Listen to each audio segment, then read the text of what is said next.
আজকে আমি একটু মাছের তেল দিয়ে বেগুন দিয়ে বানাবো। এই যে পেঁয়াজ কেটে নিয়েছি, বেগুন, কাঁচা লঙ্কা, হলুদ, লবণ দিয়ে দিয়েছি। আর এই যে মাছের তেল, এটা ভিতরে রগগুলি বের করে নেবেন। এদিকে তেলটা বসিয়ে দিয়েছি, এখন আমি এগুলি ছেড়ে দিচ্ছি।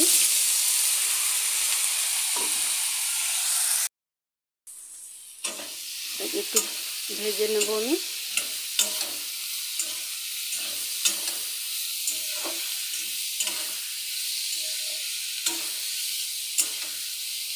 একটু নাড়াচাড়া করে তারপরে আমি তেলগুলি দিয়ে দেবো। তেলের ভিতরে একটা রগের মতন থাকে, এটা বের করে নেবেন, এর ভিতরে নোংরা থাকে। আমি এখন এই তেলটাও ছেড়ে দিচ্ছি।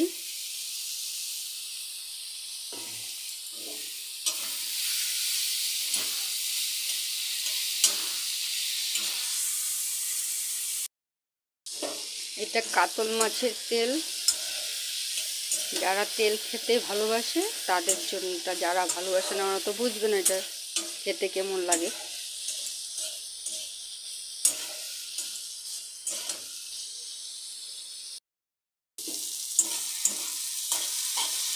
প্রায় হয়ে এসেছে, একটু হবে, তারপরে নামিয়ে ফেলবো আমি।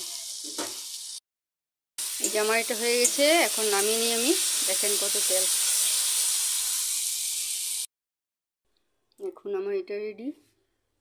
বন্ধুরা, ভালো লাগলে একটা লাইক, শেয়ার, সাবস্ক্রাইব করতে ভুলবেন না। আর একবার খেয়ে দেখুন, খেয়ে না খেলে এটা বুঝবেন না কেমন স্বাদ।